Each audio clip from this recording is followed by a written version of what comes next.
Hello everyone, welcome to the video lecture series of Fluid Machinery. As prescribed by Kerala Technological University, the fourth module deals with the positive displacement pump. I am Sajan, Assistant Professor Department of Mechanical Engineering, FIS at Angamali, Kerala.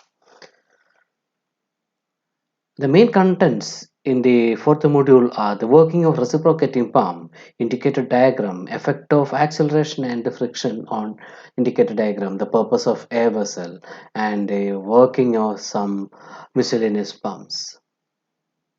Let us start with the basic definition of a hydraulic machine.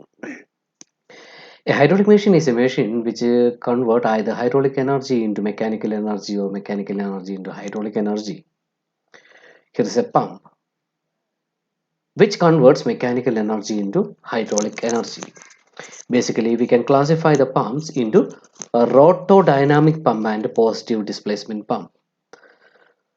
In the third module, we studied about a rotodynamic pump.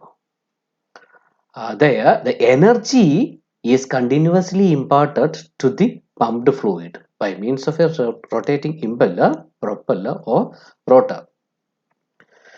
Here, the positive displacement pump, the fluid is moved by trapping a fixed amount of fluid and discharge it.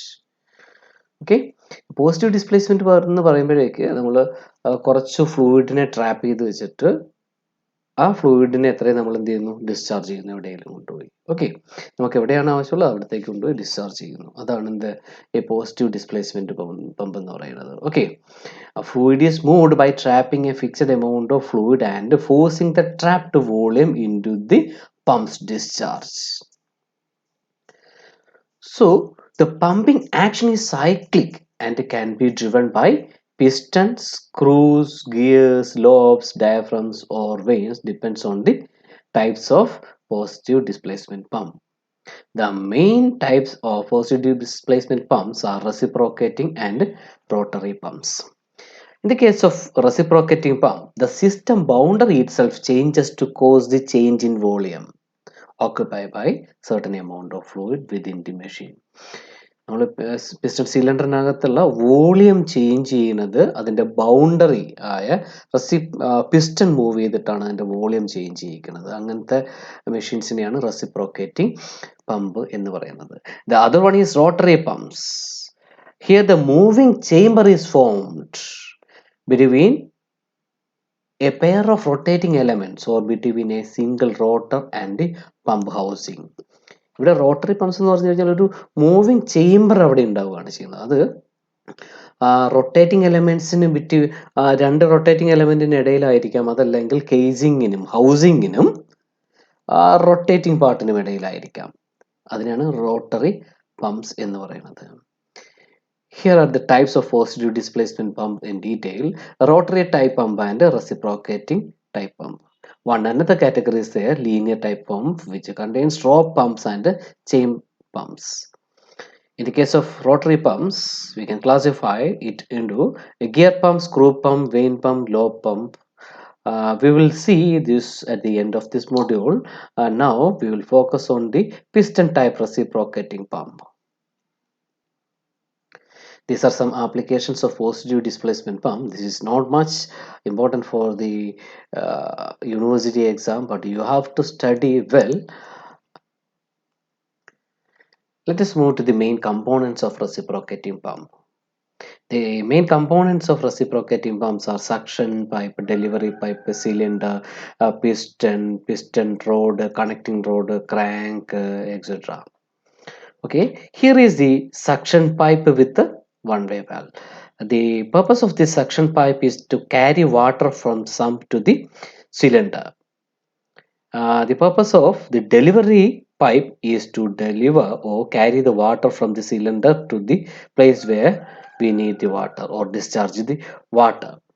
Okay, then one another term is there, cylinder with a piston or plunger. The reciprocating pump consists of plunger or piston, right? Here it is the cylinder and piston that moves forward and backward inside the cylinder with the help of a connecting rod and crank. The crank is rotated by an external source of power. Okay, ഇവിടെ നമ്മളൊരു external source of power ഉണ്ട്. അതൊരു മോട്ടറാണ്. മോട്ടറിൽ പുള്ളി connect ചെയ്തിട്ടുണ്ടാകും. പുള്ളിയെ കൊണ്ട് ബെൽറ്റിൽ കൂടെ transfer ചെയ്യുന്ന എനർജിയാണ് ഇവിടുത്തെ ഷാഫ്റ്റിന് കിട്ടുന്നത്. Okay, that is the external source of power. And the cylinder is connected to the sump by suction pipe and to the delivery tank by delivery pipe. At the cylinder ends of these pipes, non-return valves are provided. Here, non-return valves are there at the end of this cylinder. Okay. A non-return valve allows the liquid to pass in only in one direction. Okay. Through suction valve, liquid can only be admitted into the cylinder, and through the delivery valve, liquid can be here is a delivery valve. The liquid can only be discharged into the delivery pipe. Okay, so these are the components of a reciprocating pump. So we discussed the major functions of the components. Here these are the functions of the major components already discussed, and here is a picture of a reciprocating pump. When we are switching on the motor, here is a motor. When we are switching on the motor, the shaft of the motor will rotate. A pulley is attached to the shaft by means of a belt. We can transfer the energy from this rotating part to the this pulley, so that here is a shaft. That shaft will receive the energy from this pulley and transfer to the crank. Okay, this is why it is called crankshaft system. So connecting rod is there inside this covering, and connecting rod is connected to the piston rod, and the piston rod connected to the piston, so that because of the to and fro motion, the pressure variation or volume variations will occur inside the cylinder.